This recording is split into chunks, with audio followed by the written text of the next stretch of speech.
Awume ngikunika imfihlo. Akiqale kanje. Akekho umuntu owake walimala ongafisi ukubona abantu abamlimaza bezwa the same pain ayizwa noma sayizwa ngenxa yokulinyazwa yibo. Kodwa uma ngikunika imfihlo yezinto ezimbili yokuheala fast neyokuthi izitha zakho zizwe le pain owayizwa nabantu abakuhlukumezile bayizwe le pain owayizwa. The best way yokurevenge wonke umuntu owakulimaza ukuthi umxolele ngisho engazange ukuzoxolisa. Hayi sicelo manje wangibhuda ngoba bengithi uza kahle. Lethi iBhayibheli bheka ngizilulela ngiyakhohlwa ongasemuva kodwa ngizilulela ongaphambili. Khona abantu abacabanga ukuthi ikhama ayisasebenzi. Khona abantu abacabanga ukuthi ikhama ayikho.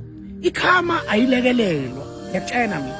Uyazi ukuthi ukulahlwe umuntu wesilisa akulahle umuntu wesilisa usale ufane nenje ekhotha amanxeba uyithatha iblame uthi kunje nje imini uyikhotha amanxeba and you develop yourself as a woman.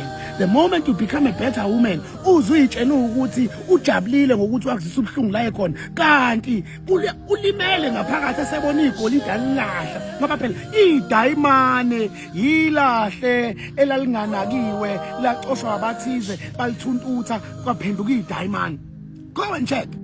Manje ngizothi kuwe the best way to revenge, let's go and let God. Just forgive them.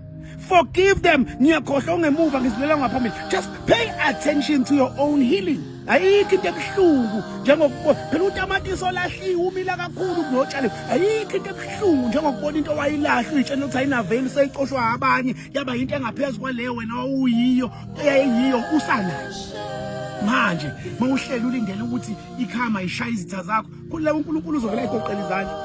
Ngingazilweli mina ngiyawunilwela izani nonke enikhathele nensindo ngiyawuniphumuza. Manje wena nje ubudle awenze lutho empilweni ulinde ukuthi nje ufuna ukubona izitha zakho yisafarish ngeke uyibone. Uyabona uma ulinde izitha zakho ukuthi yisafarish uzovela uphatheke kabuhlungu uNkulunkulu avela ayiphumelelise ngoba wena ufuna ukulekelela uNkulunkulu ufuna ukusiza ikhama ena. Let's go. Focus on your own healing.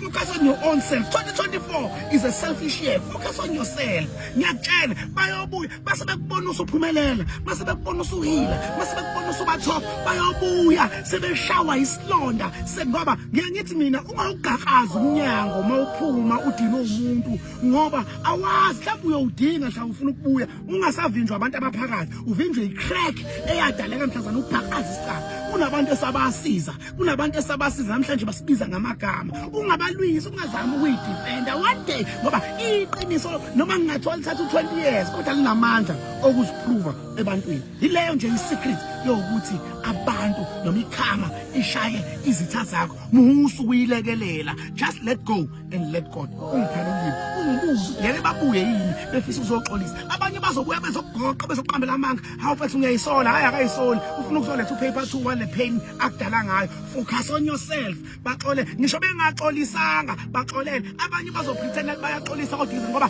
the best apology comes with the change of behavior. Ayikho into ecasula njengomuntu othi uyaxolisa kodwa izenzo zakhe yisafana naqala.